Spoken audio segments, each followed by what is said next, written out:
Good evening, Toastmasters. Thank you, Toastmaster, Toastmistress. The title of my speech is Immaculate, an Amazing Woman.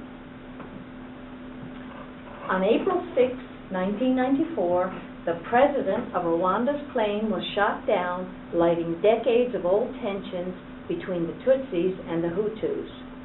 Within minutes, the country turned on itself. In less than 100 days, nearly 1 million people were killed. 8 women hid in a tiny bathroom for 91 of the 100 days. While they were in hiding, homes were destroyed and families slaughtered. This is the story of one woman, one amazing woman, Immaculate Ilibagiza. Immaculate was and is an amazing young woman. She grew up in a country that she loved, Rwanda, with a family that she cherished.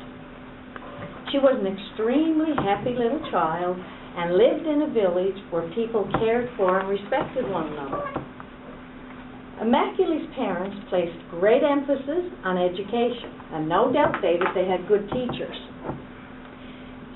They lived and preached the motto, a good education would be the answer to poverty and poorness. And they preached that and lived by that. They believed that was the only defense, a good education. Both Immaculate's parents finished high school, and they were the first in both respective families to have done that. As I said, Immaculate was a happy little girl, and I guess like most children, her biggest fear was of being alone in the dark, not unlike most children. Immaculate lived in a little village, but she was not aware that different people in that village belonged to different tribes. She was just brought up to love and respect and be friends with everybody. Until one day, when she was at school, she was sent home from school because when the teacher did the roll call and asked the Tutsis to stand, the Hutus to stand, and the various tribes, Immaculate remained seated. So the teacher asked her, well, why didn't you stand? Well, I didn't know that I belonged to a tribe, she said. So the teacher scolded her, sent her home, and instructed her not to come back until she knew which tribe she belonged to. So when she got home, her brother told her, the next time just stand when the teacher says Tutsi, which she did. Years later, Immaculate was overlooked for a scholarship, and she was very disappointed about that. But at the time, the scholarships, job placements, school placements went to the Hutus in the village.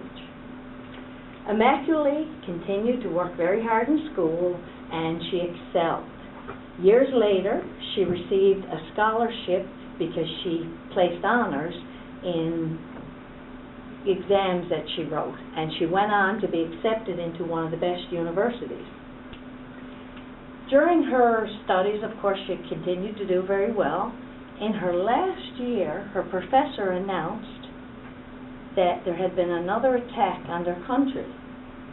And poor Immaculate worried, of course, and the professor said, this time it's very serious, and this attack would have great impact on all for many years to come. So, of course, Immaculate continued out the term. When she went home at Christmas time, she discovered that many of the innocent Tutsis had been arrested and placed in jails. And in fact, the jails were overflowing with Tutsis. Her own father had even been arrested, and this arrest had been ordered by a family friend who was Hutu. So, after things settled after Christmas, Immaculate did return back to school, did very well again, but when she came back home Easter time, she discovered that Rwanda had descended into a bloody massacre. Immaculate couldn't understand that, of course, and furthermore, to listen to radio stations and hear a government minister on the radio, on the national radio station, instructing the local Hutus to go out there and find all the Tutsis and kill them. He said, kill them all, kill the children, kill the adults, kill the old, kill them all. They're all cockroaches. A child of a cockroach is a cockroach too. Immaculate's family, although they were hesitant, was forced to flee the country.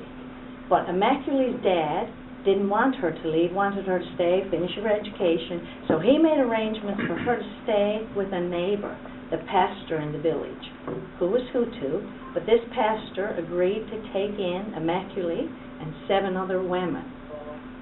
And in doing that, he hid them in a bathroom off his bedroom. And when the Hutus came to look for Immaculate, because the pastor's house was the last place she was reported to have been seen, of course, couldn't find Immaculate in the pastor's house because the pastor was brilliant enough to pull a wardrobe along the bathroom door, which concealed it. So Immaculate and these 7 adult women lived in that bathroom, a little tiny 3 by 4 foot cramped space, for 91 days. And they were terrified. They lived on very little for that 91 days. So I'm going to share with you from Immaculate's words, and I want you to think about you in that little tiny 3 by 4 foot bathroom. And this is from Immaculate. I heard the killers call my name. They were on the other side of the wall, and less than an inch of plaster and wood separated us. Their voices were cold, hard, and determined. She's here. We know she's here somewhere. Find her. Find Immaculate. There were many voices, many killers. I could see them in my mind. My former friends and neighbors, who had always greeted me with love and kindness, moving through the house carrying spears and machetes, were calling my name. I have killed 399 cockroaches, said one of the killers. Immaculate will make 400. It's a good number to kill. I cowered in the corner of our tiny secret bathroom without moving a muscle. Like the 7 other women hiding for their lives with me, I held my breath so that the killers wouldn't hear me breathing. Their voices clawed at my flesh.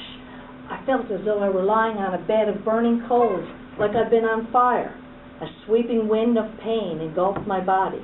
1,000 invisible needles ripped into me. I never dreamed that fear could cause such agonizing physical anguish. I tried to swallow, but my throat closed up.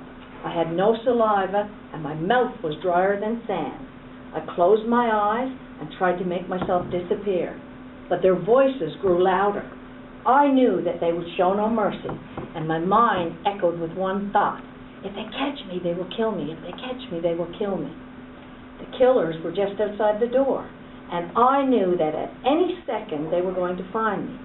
I wondered what it would feel like when the machete slashed through my skin and cut deep into my bones.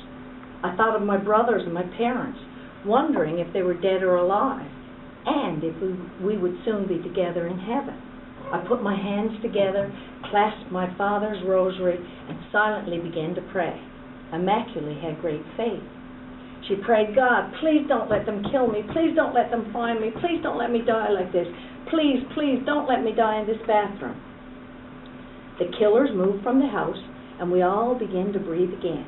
They were gone, but they would be back many times over the next 3 months.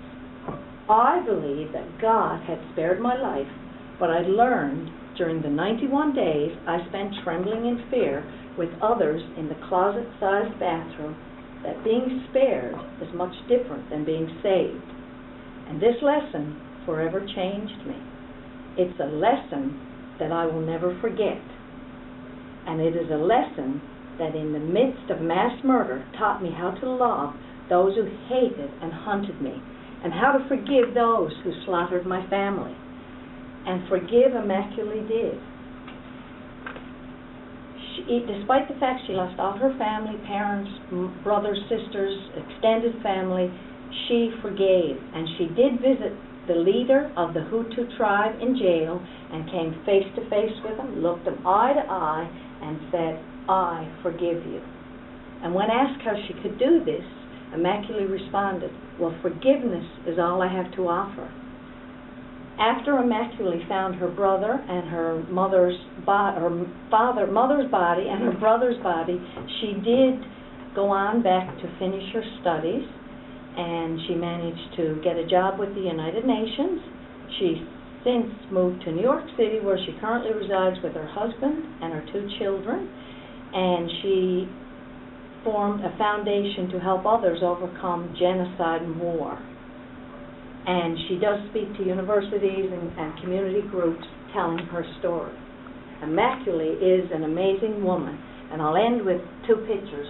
One with the pastor. This was 10 years after the genocide in Rwanda, and this is the man's house she hid in, and the final one is Immaculée with her family today.